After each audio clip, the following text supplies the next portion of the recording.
Muito bom dia, sejam todos bem-vindos ao nosso programa Agora Goiás, aqui na TV Assembleia Legislativa. Nesse início de semana, segunda-feira que já começa com a cidade aí cheia de nuvens, o tempo está fechado. Ontem choveu muito, mas muito forte em várias regiões aqui de Goiânia. Em alguns pontos chegou a 130 milímetros, uma chuva normal entre 10 e 15. As regiões mais atingidas foram a região central de Goiânia, Campinas e setor sul.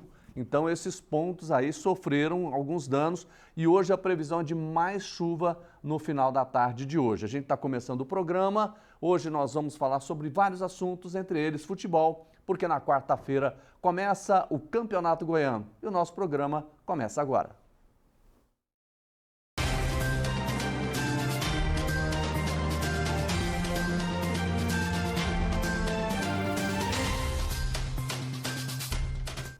Vamos começar falando já de futebol, porque quarta-feira começa o Campeonato Goiano, mais uma edição, e eu já estou aqui com o Hugo Duarte, que é o nosso comentarista. Hugo, bom dia para você, boa semana. Bom dia, Jardevá, a você que está nos acompanhando, tudo de bom, Goianão começando. Você está animado? Olha, espera esse campeonato, o que espera dele, bem melhor do que o do ano passado. O Atlético é o time a ser batido, veio da primeira divisão para a Série B, mas no Campeonato Goiano ainda continua o senhor do campeonato. Vila Goiás promete surpresa, vamos aguardar. Tá certo, nós temos uma reportagem, porque o Goianão começa na próxima quarta-feira, dia 15, e pela terceira temporada seguida, a TV Brasil Central é a emissora oficial na transmissão dos jogos. Nossa equipe foi às ruas também para saber qual o clima dos torcedores aqui na capital. Você vai acompanhar mais detalhes na reportagem do Pedro Henrique Rabelo.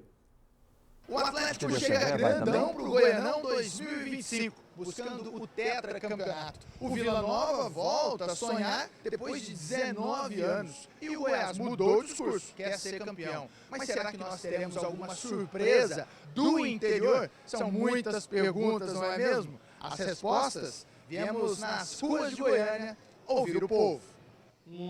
Acho que vai ser um campeonato interessante. Qual que é o seu time?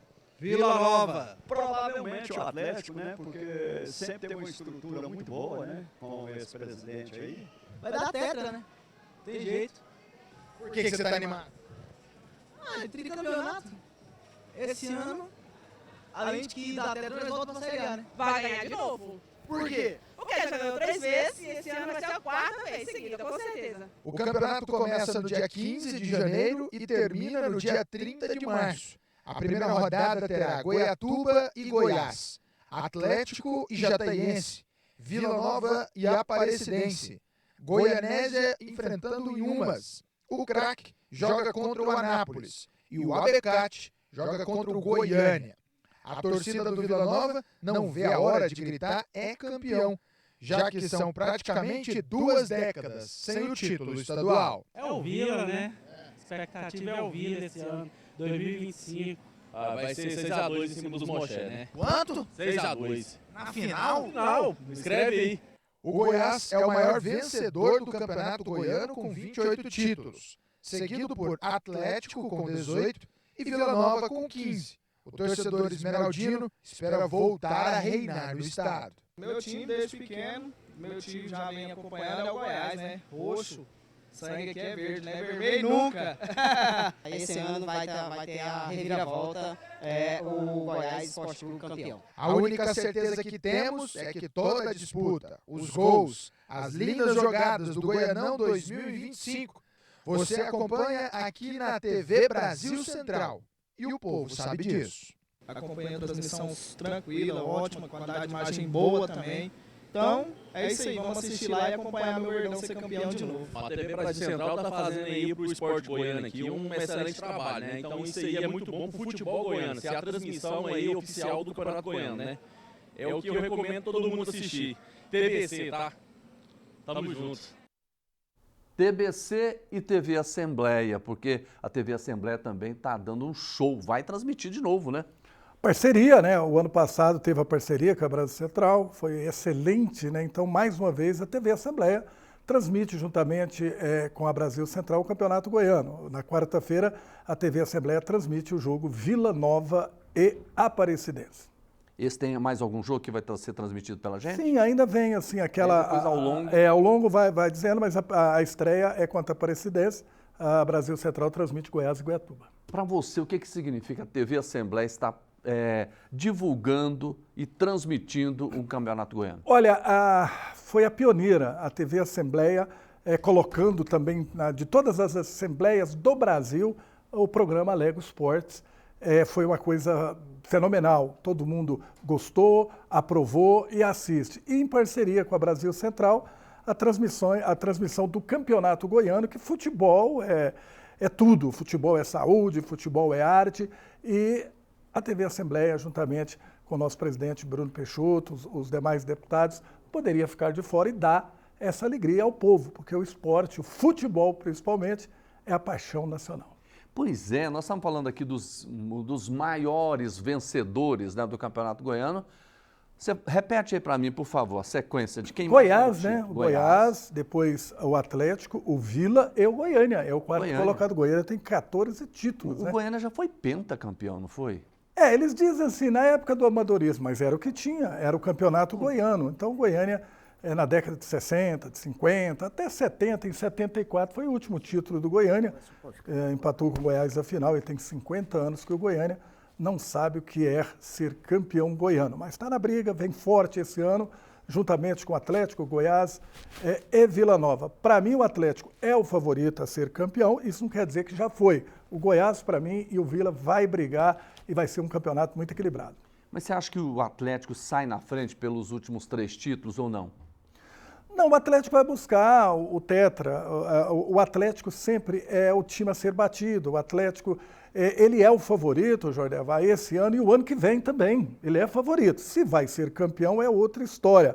O Vila tem 20 anos que não ganha um título, está buscando. O Goiás vai fazer 5 anos, 6 anos que não vence também o Campeonato Goiano, que era o bam-bam-bam do futebol goiano, e hoje é o Atlético. É verdade que o Atlético hoje ele já entra em campo como favorito. Para mim, as 5 primeiras rodadas, quem quiser dar uma tunda no Atlético, no Vila e no Goiás, tem que aproveitar agora, porque depois é só taca. Os clubes do interior dificilmente terão chance de ser campeão goiano. Deixa eu te perguntar um negócio. Pelas contratações que nós tivemos até agora, vamos pegar os 4 aqui da capital, depois a gente vai para o interior. Desses 4 aí, quem contratou melhor? Olha, melhor, eu acho que todas as equipes, tanto Vila, Goiás, Atlético, fizeram boas contratações. O Goiás contratou os jogadores hoje que parece que está preparando já para o brasileiro, porque os clubes goianos montam um time no Campeonato Goiano e outro no brasileiro. O Goiás com as suas contratações já preparando para o brasileiro, o Vila Nova também, e o Atlético, obviamente, tem a sua surpresa. Logo, logo, desce uma minivan lá no Antônio Ascioli, e chega bastante jogador e o Atlético volta a ficar poderoso, que é um clube poderoso. Não porque desceu de divisão que acabou. O Atlético ainda é o clube a ser batido nesse Goianão. Pois é, eu vou falar dos times do interior. Inclusive, antes de falar, a gente já vai mostrar um time que é do interior, mas é aqui do lado de Goiânia, que é o time da Aparecidense, né? Está se preparando para o Campeonato Goiano, claro, né? E nós vamos chamar a reportagem agora do Pedro Henrique Rabelo, que foi lá dar uma espiadinha no treino da Aparecidense. No ano passado, a Aparecidense chegou à semifinal do Goianão. Venceu o Vila Nova no primeiro jogo por 2-0, mas perdeu por 3-0 no jogo da volta. Em 2025, quis o destino que a estreia fosse contra o mesmo adversário. E a meta nossa é essa, pelo menos empatar com a campanha do ano passado, justamente para, primeiramente, garantir um calendário cheio em 2026 e também ter a vaga na Copa do Brasil, que é uma competição importante financeiramente para o clube. O jogador mais familiarizado com o clube é o goleiro Pedro Henrique. Já outros bem conhecidos deixaram o elenco, como o meia Robert, que foi para o Capital, no Distrito Federal. Os times de Brasília vieram muito forte também na questão de proposta para alguns atletas nossos. Levaram alguns atletas que a gente queria a renovação deles. Infelizmente, perdemos por esse poder financeiro maior dos times do DF. Mas a gente acredita que conseguiu reformular bem, conseguiu trazer algumas peças interessantes que podem dar alegria também para o torcedor aí do Camaleão. Além do Robert, a Aparecidense perdeu o lateral direito Genilson, o lateral Luan Salles, que foi para o futebol paulista, e o atacante Rubens, que foi para o Brasiliense. O comando técnico da Aparecidense ficará a cargo do gaúcho Gerson Guzmão, de 50 anos de idade. No ano passado, ele comandou o Confiança, de Sergipe, e terá sua primeira oportunidade de trabalhar no futebol goiano. Primeira experiência minha dentro do Campeonato Goiano.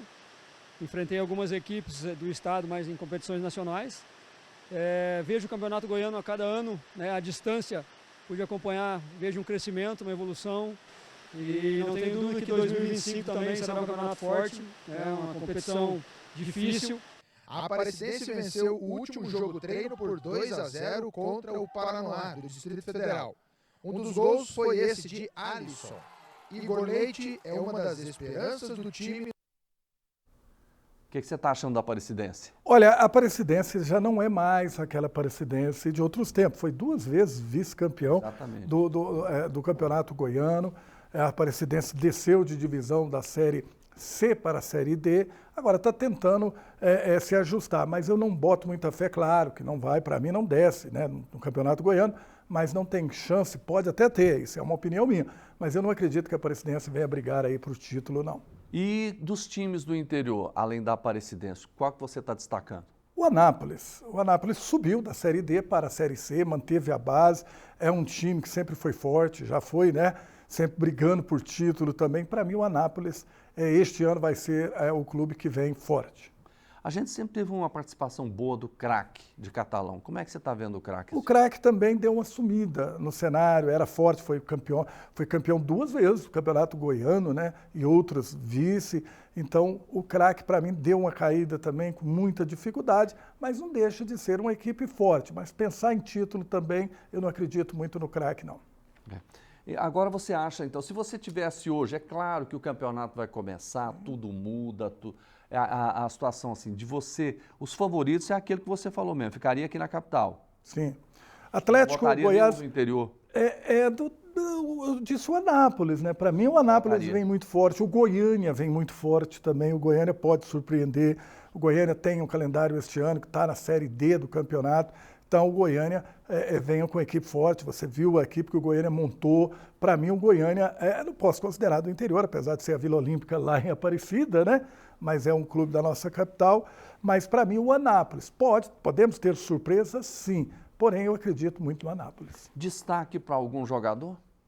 As contratações do Goiás, do Atlético, jogadores novos, jogadores que ainda o torcedor da sua equipe não pôde vê-lo jogar com a camisa. Então, vamos ter esse começo de campeonato, a torcida tem que ter paciência. Por quê? Porque essas 4, 5 rodadas é quando os jogadores estão vindo de uma preparação, de um treinamento, precisa soltar a musculatura, pegar ritmo de jogo. Então, é aquilo que eu sempre brinco, mas é a verdade. Se quiser bater nas equipes Atlético, Goiás e Vila, tem que ser agora, até a 5ª rodada, porque depois os jogadores embalam, aí fica difícil. Agora, esse ano tem uma característica um pouco diferente, que os 3 maiores times aqui da capital estão juntos também, disputando a Série B. Todo mundo de olho para a Série A, correto? O Vila nunca foi, mas você já teve o Vila, o Atlético e o Goiás já participaram várias vezes da Série A. Calejados, né? Goiás e Atlético estão... Isso muda um pouquinho o campeonato? Porque aí já começa... Você acha que a preparação começa agora? Começa agora. As equipes, tanto Vila, Goiás e Atlético, estão pensando na Série B também. O goiano, na verdade, costuma-se dizer que é um laboratório para o campeonato, uma preparação, não deixa de ser, na verdade é. Mas esse ano vai ser muito difícil as 3 equipes chegarem à Série A. Eu acho meio complicado, porque tem equipes aí que também... que desceram de divisão e vão brigar pela volta. Uma coisa boa é não ter uma equipe, a não ser o Atlético Paranaense, que para mim já tem uma vaga garantida, né, na Série B para a Série A, e para mim vai restar 3 vagas aí com chance, mas eu não acredito que Goiás, Vila, Atlético estarão na Série A, não. Seria Não, o Vila já teve 2 vezes lá, bateu na porta, abriram a porta e ele não teve coragem de entrar, ficou.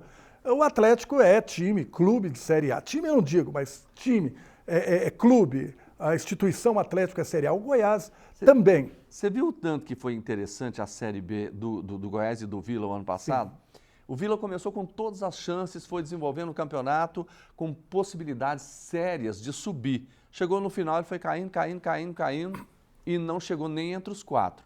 O Goiás foi o contrário. O Goiás chegou mas já estava tarde. Já estava tarde. Por isso que é importante você... Mas pior de todos foi o Novo Horizontino, viu? O Novo Horizontino foi o chamado guarda-vaga. Na última rodada ele estava entre os 4. O Bragantino, na última rodada, ele estava no G4. Ele precisava apenas ganhar do Goiás. E não conseguiu e perdeu a vaga.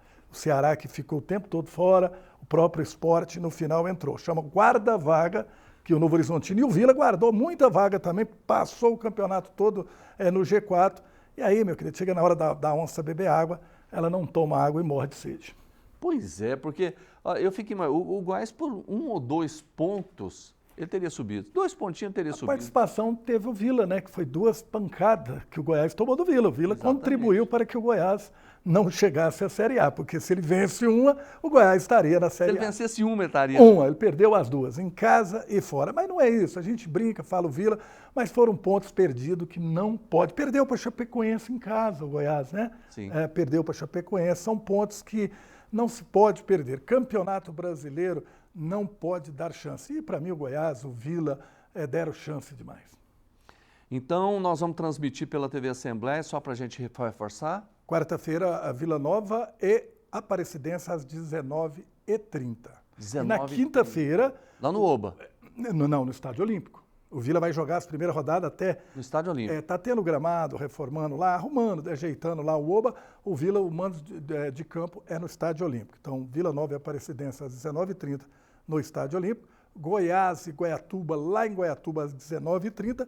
E na quinta-feira teremos às 19h30 Atlético e Jataiense. E às 20 horas, lá em Ouvidorense, ou Abecate, né? Abecate.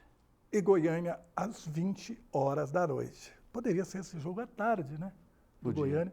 Mas eles falam que vai dar, né? O pessoal, muita gente que trabalha, enfim. Então, à noite fica melhor para que todos possam ir ao estádio. Não seria melhor se o campeonato começasse no fim de semana, não? Sempre foi num sábado, num domingo, enfim. Mas as coisas mudaram, nós temos jogos até dia de segunda-feira. Então, o futebol mudou muito, né?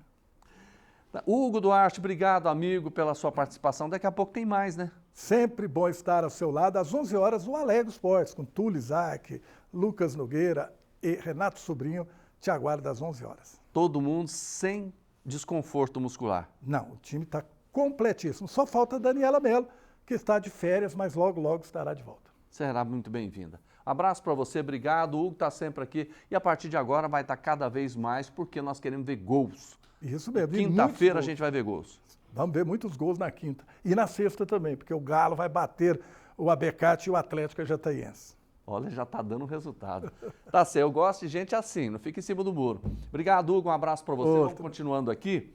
A transformação digital já é uma realidade na Assembleia Legislativa. A atual gestão tem alcançado resultados positivos, como a mudança do processo. Por 2 anos seguidos, a Assembleia Legislativa conquistou o selo Diamante, a mais alta classificação no Programa Nacional de Transparência Pública. Detalhes com a reportagem de Patrícia Lee. Sabe aquelas pilhas e pilhas de documentos impressos tão comuns, em especial nos serviços públicos? Aqui na Assembleia Legislativa, os dias estão contados para essa era. Quando você transforma isso em digital e coloca isso integrado aos órgãos, a chance de ter um erro, de ter uma fraude, de ter um documento que possa estar com algum erro, ele é quase nula. Então a gente consegue ter confiabilidade que aqueles dados que estão ali, transparentes, eles também são confiáveis e são 100% daquilo que precisa, que o serviço público exige, que a lei exige. Diante de um cenário de crescente volume de documentos, normas e atos legislativos, foi necessária uma saída para tornar a administração ágil e acessível. Na atual gestão, presidida pelo deputado Bruno Peixoto, do União Brasil, houve um intenso trabalho direcionado à transformação digital da casa, coordenado pela Diretoria de Tecnologia da Informação. É um trabalho que tem sido feito continuamente, né? Então, ao longo do ano, tem várias etapas ocorrendo e que transformação digital ela é contínua. Ela não é só uma etapa, elas são várias etapas que vão acontecendo.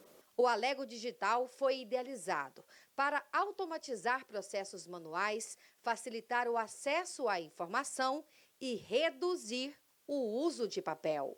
Durante o ano passado, a casa economizou 1.484.000 folhas de papel, o equivalente a 2.374.000, com a tramitação de 30.469 processos, de forma totalmente online.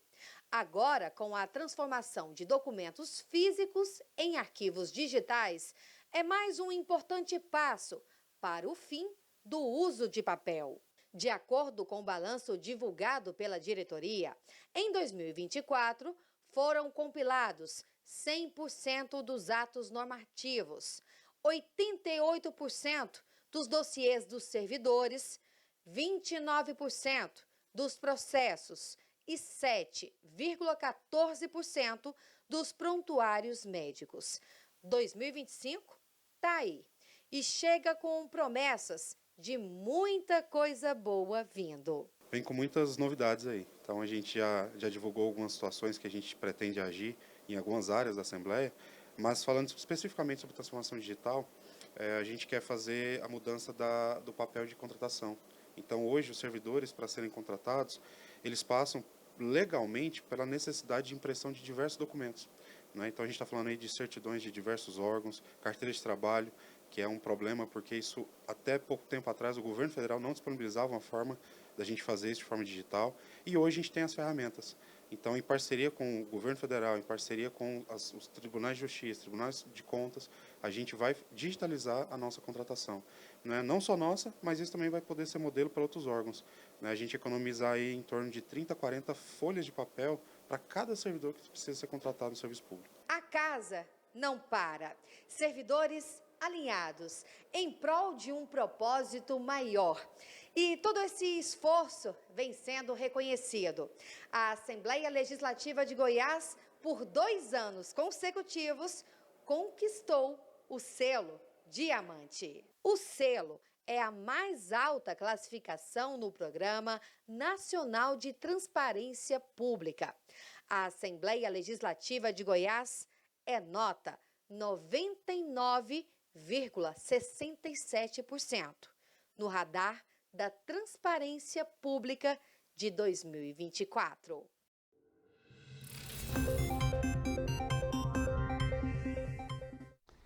Gente, vamos falar agora de política internacional. No dia 20, Donald Trump assume de novo, a presidência dos Estados Unidos e antes de assumir já está causando polêmica com várias falas realmente muito pesadas, preocupantes. E sobre isso a gente vai falar agora com o Antônio Lopes, que é professor PhD em Direitos Humanos e já morou nos Estados Unidos.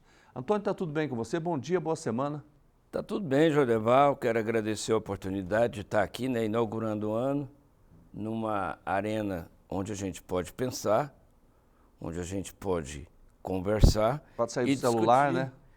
Sem estar no celular, e discutir as novas diretrizes a partir de um país Yankee, Estados Unidos, que elegeu via migrantes e outras minorias, já não existe mais o termo. O migrante fez a diferença no voto lá? Com certeza, o Trump teve muito voto do migrante de direita, e das periferias. Mas ele não é contra a questão da imigração?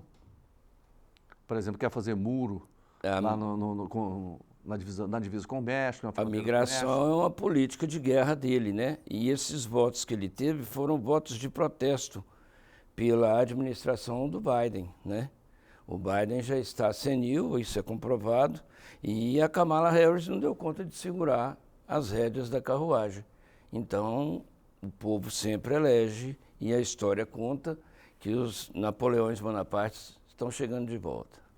Vamos pegar algumas falas polêmicas que ele teve nesses últimos tempos. Eu vou por partes, Vamos pegar a questão do Canadá. Teve uma postagem que ele colocou lá, o mapa dos Estados Unidos, o Canadá fazia parte do mapa dos Estados Unidos. O que isso significa? O que ele quer com isso, hein? Ele está brincando de criança, Nós, quando éramos adolescentes, brincando daquele jogo War, Né?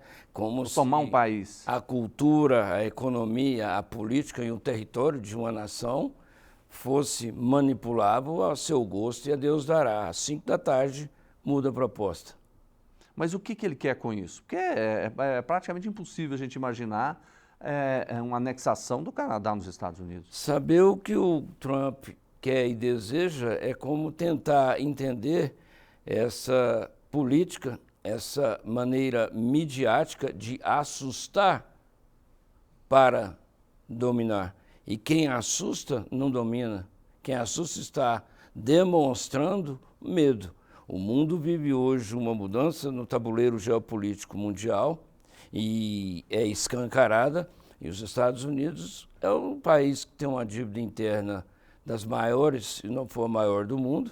Ele tem que jogar. E o Trump fala a linguagem das fake news. O Trump fala a linguagem da guerra. O Trump fala a linguagem do mérito. Então ele não pergunta se o camarada nasceu num berço de ouro, um berço de madeira ou um berço de caco de vidro. O que interessa para ele é o capital. Tanto é que a torre dele representa muito bem, né? O império, o Yankee, o poder do dinheiro, o poder da representação através da aparência. A Trump Tower é, inclusive, um ponto turístico. Eu nunca fui lá, não tenho pretensão de estar indo também, não. Outra coisa, seguindo nessa mesma linha, ele falou do Canal do Panamá, né? Da retomada do Canal do Panamá para os Estados Unidos. Ali é claro que tem uma questão econômica muito forte, porque por ali passam muitos navios americanos. A maioria. A maioria. Os navios que ali passam são americanos.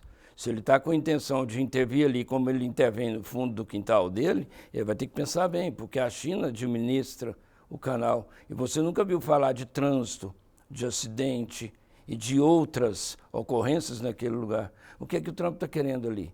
Ele está querendo bloquear uma economia, ele está querendo propulsionar uma economia, ou ele está querendo criar uma nuvem de fumaça para tentar invadir outros lugares? Porque foi assim que as Torres Gêmeas caíram. Eu morava lá. Foi a única vez que eu vi os Estados Unidos parar. Por 2 dias, nós fomos proibidos de sair às ruas, por questão de segurança nossa e da própria nação. Então, não espere do Trump nada mais que uma política de guerra, uma política de sugar aquilo que as outras nações têm. É para ter lucro, talvez, numa negociação futura? Eles têm lucro a partir do momento que ele lança fagulha, né? Já está tendo. Os Estados Unidos não faz amor, os Estados Unidos faz negócio, principalmente com um presidente branco, racista, de direita, machista, misógino e outros adjetivos. Groenlândia, como é que você viu também? Engraçado, o Trump nos fez lembrar que existe a Groenlândia, né? O que será que ele está querendo na Groenlândia? Um país que só tem gelo. Está querendo o que eles sempre quiseram do mundo, recursos naturais. Por isso fizeram as primaveras árabes. Quanto tempo eles tiraram óleo no tratado de guerra do Iraque? E aí vem os direitos humanos. Quantas meninas, quantos idosos foram perseguidos, estuprados, pessoas que dormiram numa cama e amanheceram sem uma história, sem um lar, sem uma escritura, sem uma escola e sem lugar para correr. Quem duvida, pesquisa. O Trump colocou cerca de 600 crianças numa jaula. Isso tudo vem associado também, é claro que a gente vai falar da política interna, da política externa, mas Elon Musk vai estar lá como um dos principais nomes atuando junto a Donald Trump. O que isso significa? O Elon Musk não tem umbigo, ele tem diamante, né? Ele vem de uma família milionária que se enriqueceu na África, né? Catando diamantes. De que modo, não sei. Não foi igual os bandeirantes aqui no estado de Goiás e Brasil afora. Mas o Elon Musk ele propõe para o mundo uma sociedade virtualizada, distanciada, violenta, acuada e adoentada. Por isso a gente tem, a partir dessa caverna do celular, tanto transtorno. E a gente até enumera, né? Virou uma coisa natural. Eu tenho transtorno bipolar 1, eu tenho transtorno bipolar 2, eu tenho ansiedade, eu tenho depressão, eu intento o suicídio, eu tenho transtorno borderline. Então você justifica toda essa cultura do pânico, dando as várias expressões que ela determina no ser humano, nomes científicos. Vamos falar do Brasil. Quais são os reflexos que a gente pode sentir a partir da posse de Donald Trump? Até porque, numa citação, ele falou sobre a questão da taxação dos produtos brasileiros, né? O que o Brasil pode ganhar ou pode perder com Trump? Isso depende da gestão. No quase final desse ano que passou, nós tivemos aí uma prevalência na decisão de um novo grupo comercial, que inclui, inclusive, a China. Então, nós dependemos muito mais da gestão e de que o Centrão encontre um propósito para a nação, porque o Centrão só tem propósito para si mesmo. Centrão do Congresso. Isso, o Centrão é o que domina a nação. Eu sou um camarada de esquerda, mas eu sei fazer o meia-culpa. Nós precisamos, a partir da Casa de Leis, determinar se existe futuro. Lembrando que o futuro é agora. O futuro é agora. Então, que o Trump faça lá, né, os alaridos e solte as suas galinhas, como diz autores, que eu tenho no meu livro, mas que a gente perceba isso como uma manipulação sociopolítica, cultural, e a gente desperte para a consciência política, cultural e histórica. Se nós tivermos uma Casa de Leis capaz de propor, fazer acontecer políticas públicas voltadas para a população, escola integral, trabalho digno, remunerado não no salário mínimo, mas no salário que me permita sobreviver, já é um primeiro passo. Não temamos o Trump, temamos a crise interna. Porque, na verdade, quando a gente fala Estados Unidos, nós estamos falando de um dos maiores parceiros comerciais do Brasil. Isso. Os Estados Unidos consomem tudo, né? Os Estados Unidos, um camarada não tem um veículo. O camarada tem no mínimo 2. A garagem dele é famosa pelos famosos garage sales, né? Ele tem 3, 4 geladeiras, 3, 4 computadores, enfim. E nós temos o quê? Nós temos o dia para levantar, trabalhar e voltar para casa. Eu falo isso porque eu sou professor, eu trabalhei com EJA, eu trabalhei no sistema penal, dando aula para as pessoas em situação de restrição, e eu lido com a camada instalada na base da pirâmide social. O discurso do Trump para o rico não me atinge, até porque eu não tenho renda. Eu estou falando agora da nuvem que foi jogada aí na mídia do Pix. Eu não me preocupo com o Pix, meu salário não alcança os limites. Quem tem que preocupar com o Pix são os que lavam dinheiro. Então, o parceiro comercial Estados Unidos, ele não é só um parceiro comercial Estados Unidos. Ele é, sim, um pirata, e eu posso falar isso, não do século XVI, mas um pirata do século XXI. Eu volto a falar, Estados Unidos não faz amor, ele faz negócio. Haja visto o nosso ouro dos Yanomamis. Para onde foi? Para onde segue? Seguindo via contrabando o ouro dos Yanomamis, a madeira. Nós tivemos aquela cena escancarada daquele navio cheio de... Não era nem navio, era uma balsa, cheio de madeira ilegal, né? E aprovado esse transporte por um ex-ministro aí de uma certa gestão. Queria falar com você sobre 2 assuntos americanos. Primeiro, a questão ambiental. A gente percebe que o Trump não é muito ligado nessa questão e é claro que os Estados Unidos estão lá na ponta dos maiores poluidores. E aí? Eles perguntaram, na minha pesquisa de mestrado, eu peguei uma revista norte-americana e eles perguntaram para um plantador de cana no Brasil, canadense que plantava cana no Brasil, esse é o capitalismo, o que ele tinha de proposta para os trabalhadores. Ele falou, tem o trator de esteira como proposta. Então, se a gente fala de Trump e da queima de combustível, ele vai prosseguir nessa. Os Estados Unidos não vai parar nunca. A crise de petróleo de 1973 determinou uma nova realidade para o mundo. E a crise do petróleo determinou uma sociedade que queima petróleo, queima madeira, queima todas as formas de energia, inclusive o homem. O capitalismo é uma máquina que moe matéria-prima, ideias e seres humanos.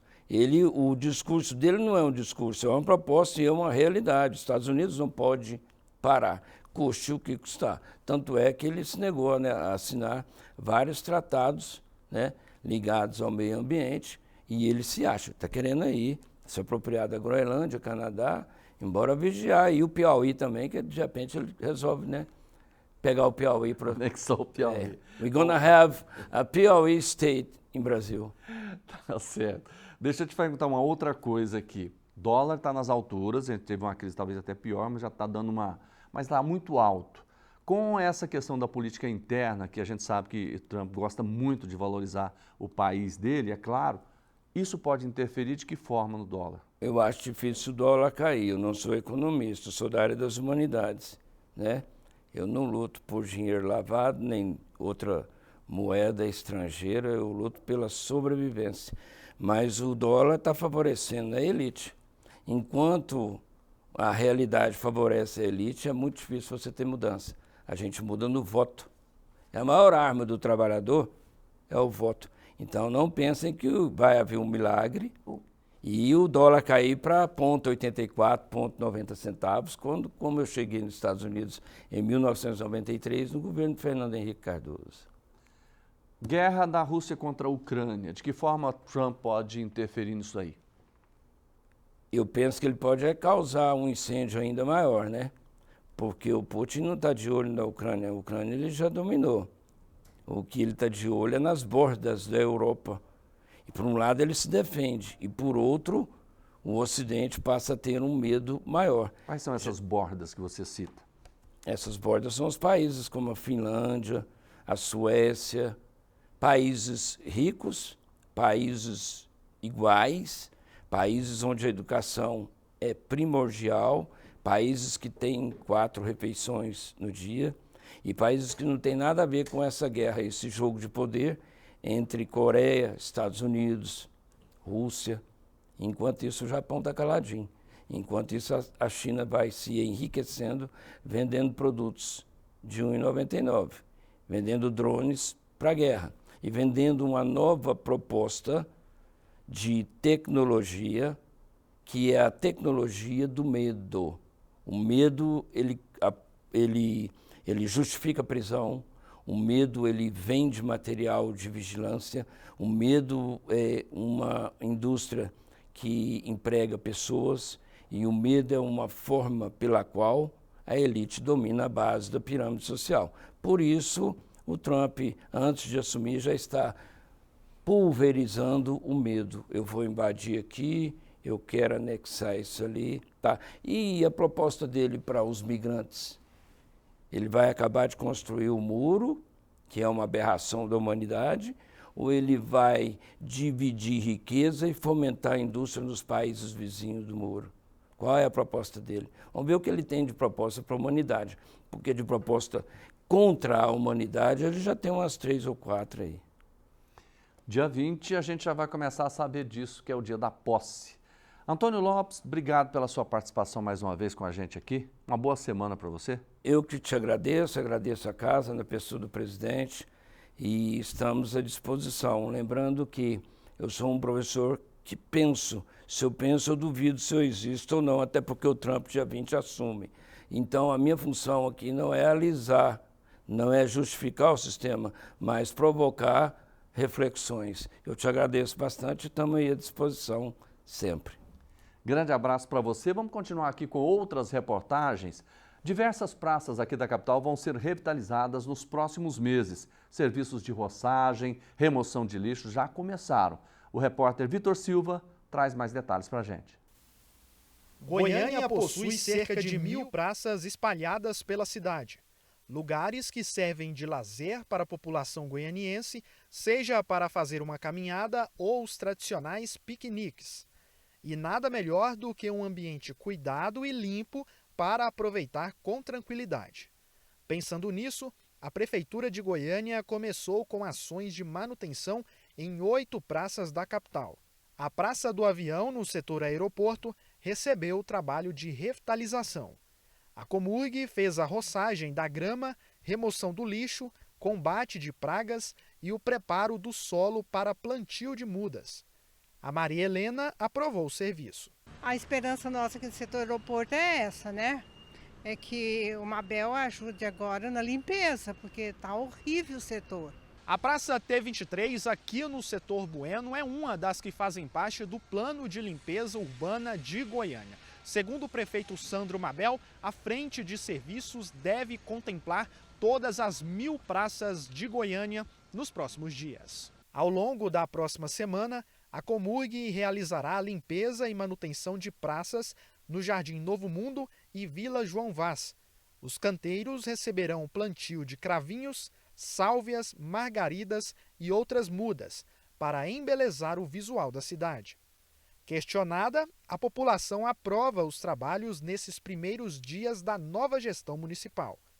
A expectativa é que a qualidade de vida do goianiense melhore a cada dia, com a cidade mais limpa e humanizada. Estamos sujos. E mais coisa aí, fez muita coisa de bom. Está no início ainda, vamos ver, deixar o homem trabalhar para ver, né? No início, a princípio parece que vai ser bom, né?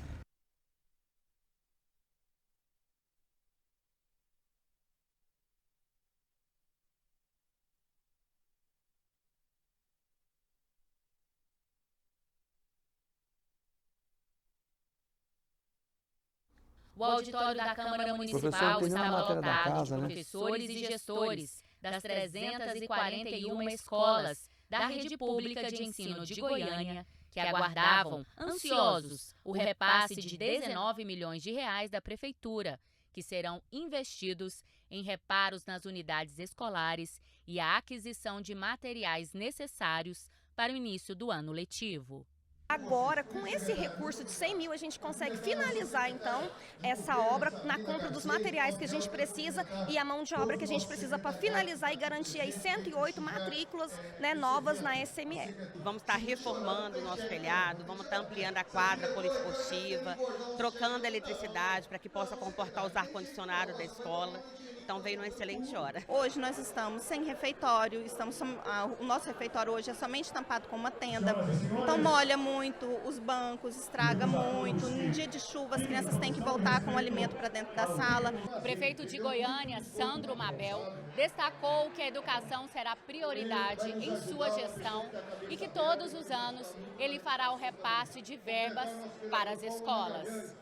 Sandro estava otimista em poder contribuir para a melhoria da educação em Goiânia. Nós estamos muito felizes em poder passar esse dinheiro agora logo no começo para que eles possam fazer esse trabalho inicial e as escolas começarem o ano já mais arrumadinha, faltando uma torneira, não ter um vaso quebrado. São reparos que vai dar uma condição melhor para a escola. A secretária municipal de Educação, Gisele Faria, destacou que a verba destinada para as escolas varia de acordo com a necessidade de cada unidade. Nós temos escolas que elas estão numa fase crítica, né, para começar o ano. Tem muro caindo, parede caindo, aí para essas escolas nós estamos mandando um dinheiro maior. Gente, por hoje é só. Um grande abraço, obrigado pela sua companhia. Amanhã tem mais ao vivo, mais um Agora Goiás para você na TV Assembleia Legislativa. Boa semana para você, obrigado pela companhia.